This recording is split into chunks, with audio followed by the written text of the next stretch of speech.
Hello everybody, my name's Hocus Pocus.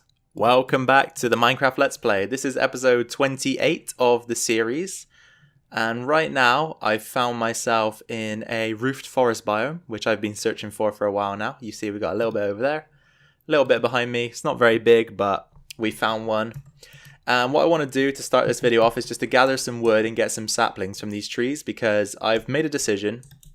And that decision is that I'm going to be using dark oak in my cave that we began work on in the last couple of episodes.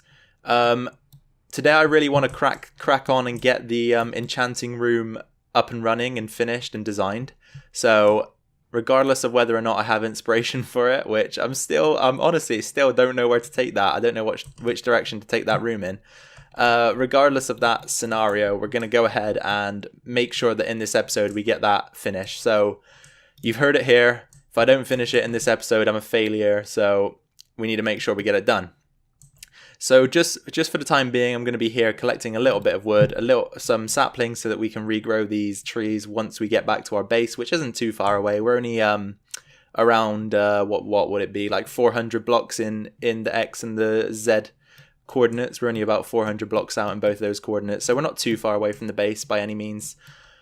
But still, we do have to transport these back because I don't want to be flying out here every single time I want to collect some dark oak wood, especially considering the fact that we're running very low on rockets at the moment and don't have any way to attain gunpowder without fighting creepers. So based on our situation, it will just be easier for me to take some saplings back to the base. So I'm going to hang around here for a few seconds or a few minutes, probably gather some wood, and then I'll be right back with you guys. Alright you guys, so we've made it back safely to the base, and as you can see I'm near the Enchanting Station right now, which is horrifying me because I still don't like the look of it and I'm still kind of unsure where to take it, so I don't know what I'm going to do. I'm sure I'll figure something out though this episode because I'm going to force myself to. Whilst we're here though, I've got a couple things to show you. Wow, a couple. I actually mean I have one thing to show you. So let's head back towards the slime farm in our little corridor down here. And you might notice that my pick is heavily damaged. That's because between episodes I put a huge amount of work in to gathering resources that will allow me to finish up the beacon, and that's exactly what we've done now. So as you can see, our beacon has 4 layers. Oh, we've actually got a slime. As I was saying, our beacon has 4 layers now, so I had to finish the 9x9 base, which meant I had to get 81 blocks of either diamond, emerald, gold or iron. If you dig into there, there's actually a lot of diamond blocks under there. We managed to get a huge amount of diamond. I'd probably say I was up to about 6 or 7 stacks of diamond now, and I've invested it all into this beacon at the moment, so we've got the multicolored beacon of dreams in our base at the moment. But as you can see, I've dug out a large portion of the slime farm. So I've got this huge chunk out, and that's why my pick's destroyed, because we've been using the Efficiency 5 and Haste 2 to auto mine down here. As you can see, it's very quick, very satisfying, nice and easy. It's not going to take us long at all to get this finished up. So I'm very happy about that. We need to duplicate this on the other side of the slime farm, and then once we've hollowed this whole cube, or it's a rectangle really, isn't it? It's not a cube. So once we've hollowed this area out, we can then begin to place platforms in, probably 3 blocks in between each one. So we'll have a platform here, 1, 2, 3, a platform on this block, then another 3 blocks, and so on and so forth. So that's how our slime farm's going to work. And as I said, we will have iron golems on either side that will force the slimes to jump over the edge in an attempt to kill them, and they'll actually kill themselves by doing so. And our minecart that runs under these magma blocks should then sweep up the loot for us and deposit into a chest once we've built it all. So this slime farm is mainly going to be a project I work on off camera for understandable reasons, but maybe we can get a bit of progress done on that in a couple of episodes if we choose to. But a lot of that work will be off camera, since it's it's not painstaking now that we have the haste beacon, but it's not very interesting to watch. So I'll mainly keep that off camera, as I said. For now, guys, we've gathered up a lot of... Excuse that motorbike noise if you heard it. For now, we've gathered up a lot of dark oak, as you can see in my inventory. We've planted a few saplings outside. We actually have 3 remaining, so that's nice. We only need 1 more sapling to plant a new tree. but we have 3 stacks and a quarter of dark oak logs that we can now begin to use on our enchanting room up here. So I think the best idea would be for me to hop off camera for a second and get something going for you guys, and maybe we can I can either show you the finished product or jump back in at the last minute to finish up the build with you. So let me hop off camera as I usually do, and I'll be right back. Hello, I'm back again, and we are in the Enchanting Station again, inside of our cave. So I've hooked up a few wires, as you can see, and I've got some sort of design going, so let's take a look. First of all, we'll look at the design. So I'm really loving the stripped log textures, so I've gone for the stripped dark oak in the middle because I said I would start using some dark oak in this build, which is something I want to do throughout it. So there we go, I've used a little bit here already. And also we've hooked up a redstone mechanism which should force the bookshelves upwards based on an input from this pressure plate here. So underneath the pressure plate I've installed a T flip-flop, and essentially what a T flip-flop does is it works as an on or off switch for inputs that will turn on and then turn off in an instant. So pressure plates, buttons, things that don't have an on and off state will be given an on and off state if you hook it up to a T flip-flop like this. So this is it's a bit more of an advanced circuit, but essentially what happens is when it's turned on, this block will be pulled above the torch, which then powers this output here. And then once the switch is hit again, this block will be pushed back into position, and it will therefore power off the circuit. So let me turn it on and show you. So if you hit the pressure plate once, it pushes the bookshelves up, and then if we go underneath, you can see this block is now covering the redstone torch, which is powering the output. And that's basically how it works. So once we press the pressure plate again, the bookshelves will go back down, but I'll show you I have a little bit of an issue here. So if you press the bookshelves, you see the ones at the back don't actually make it up. So we're going to have to change the circuitry a little bit in order to get those to extend. So I have an idea of what we can do. We're going to need 2 repeaters, which I fortunately have in my inventory right there. We're going to place those, one here and one there. So redstone can only travel 15 blocks and then it will lose its signal, but if you add a repeater, it will then extend the signal another 15 blocks. So if we press it now, you can see it does come up, but it's slightly out of sync. So if we extend this guy and this guy by 1, that should make it uniform. There we go. And the reason why that works is because when you place a repeater, it increases the signal by 1 tick. So this signal here will be on 0 ticks, and this signal here will be on 1 tick. So everything past this repeater is going to take an extra tick to fire off. So if you increase this repeater by 1, that will add a tick into this signal, forcing everything to rise at the same time as it does right now. So now that we've got that in place, I'm going to throw back down the stone brick stairs that we had flowing around the outside of the bookshelves. And I'll just apologize as well quickly if my redstone explanations are hard to understand or hard to grasp. That's because I'm only learning this myself as well at the moment. So this T flip-flop circuit I had to Google.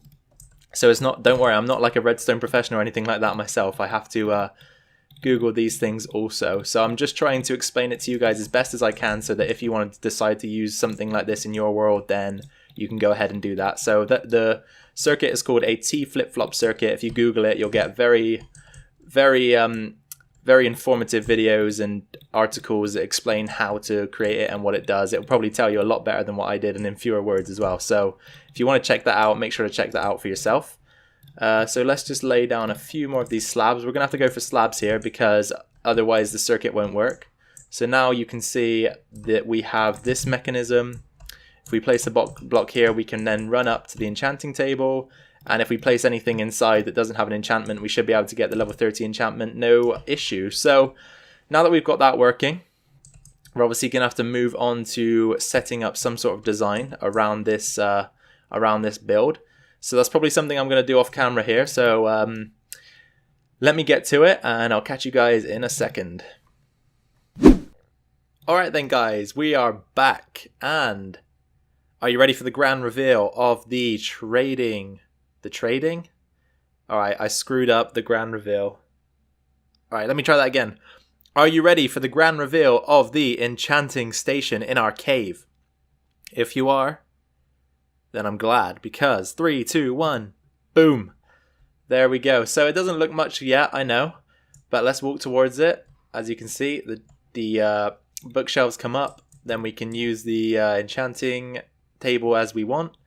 Up above it we have some leaves, which just add a bit of a natural look to it. That's what I want to go for in this cave, kind of a natural look where I'm going to mix in some stone brick, some dark oak, and anything else that fits the theme. We got a few lights up there as well, helping to light the area. Only things that we're missing now are a few chests where we can store some lapis and maybe some tools. But apart from that, I really like how the design turned out. And one of the good things about it, and the reason why I wanted to build it this way, is because when the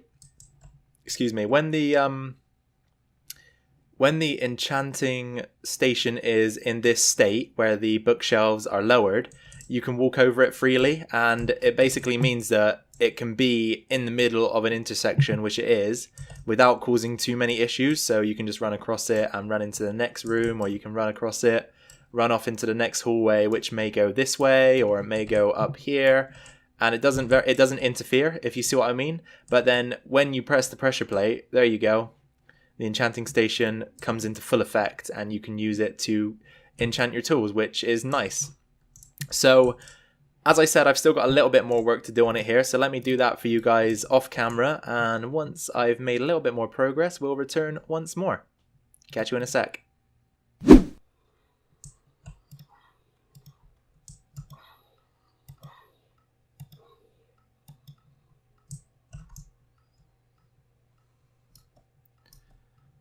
Alright guys, we're down in the zombie farm at the moment, and as you can see I'm just getting a bit of experience. That is because I'm trying to repair a few of my items that I've been shredding through. So firstly my elytra wings I repaired, and now I'm just on the trail of mending my Fortune 3 pick, the pick that I use regularly, and the pick that I've been using to construct the slime farm. So it's taking a bit of a beating at the moment, as you can imagine. So let's just see if we got any more armor to add to our collection over there. I saw some chainmail leggings in there. Yeah, I think they just went up the chute there, so we might be able to add those into the collection in a second. Oh, that guy dropped us a sword. That was nice. Let's see if they made their way in. Yeah, they did, and they have protection 1 as well, which is nice. Obviously not very useful to us, to be honest, but oops. Do I need an open hand for this? Yeah, I do. So let's combine these two, stick them back on the figurine, and there you go. So still we are yet to find any iron armor and any diamond armor. And as I said, I'm not entirely sure if you can get diamond armor or not from zombies, but one day we'll maybe find out. Hopefully not too far into the future. But I think I'm going to probably get out of here in a second, because it takes quite a while to repair with zombies. They don't drop too much XP. So what I'll do, guys, is I will finish up here and then I'll get back to you. Alright guys, and I'm back for probably the last time in this video. So as you can see, I'm in the base and we've got a friend. I've been spending a little bit of time at the AFK fishing farm repairing my pickaxe. And during that time, I did manage to get not 1 mending book, but I believe 2. Well, here's 1. I think another one is left in the farm itself. So what we're going to do in a sec is enchant our sword so that it has mending. Once I've killed this intruder. There we go. He's dealt with. Has he got any friends? I don't think so. Nope, we're all good. So, as I said, I managed to get 2 books with mending on from that little session, which is nice because they're kind of rare and very useful. So, let's stick you in there, and what's it going to give us? Mending, Bane of Arthropods we're not going to get, which is nice because I don't want that. But that's great. We now have mending on our sword, on our pickaxe, and on our elytra. We have 1 more book which we can choose to use in whichever way we like. I haven't decided yet, but I will think about it between episodes. So, come on, let me fly. There we go. So, before we leave each other today, I want to head back over to our cave, where we're starting to make an expansion to our base. Just to show you a little bit more work that I did on the enchanting station that I told you I would get done. I think I like the way it looks right now. Any changes that I do decide to make in the future will probably be minimal, and maybe just to fit in some other builds around it and things like that. But this is how it looks at the moment. So I showed you guys how it works. You step on the pressure plate and the bookshelves rise. Apart from this one, apparently I probably damaged some of the wiring down there. I'll take a look at that in a second though when I cut the camera. But now we've changed up this wall here. I've just put in a little bit of a design. And as you can see, a chest with lapis in. A little bit of lapis in an item frame, just so we know what's in there. And this is obviously for use on the Enchanting Station when we need it. And you can in fact reach the chest from here, so you can grab your lapis, use it to enchant your item, and everything's good. So as I said, I'm pretty happy with the way that turned out, but I think that's going to be all for this episode, guys. So I really do hope you enjoyed what you saw in today's video. I know I enjoyed making it. So if you did enjoy it, leave a like down below, drop a comment with any feedback you may have for me, and also if you want to stay up to date with my series and any other videos I post, be sure to hit the subscribe button. And furthermore, if you want notifications of when my videos go live, be sure to hit the bell notification icon next to the subscribe button. Alright guys, once more, thank you for watching, take care, enjoy the rest of your day, and I'll see you in the next video. Bye bye!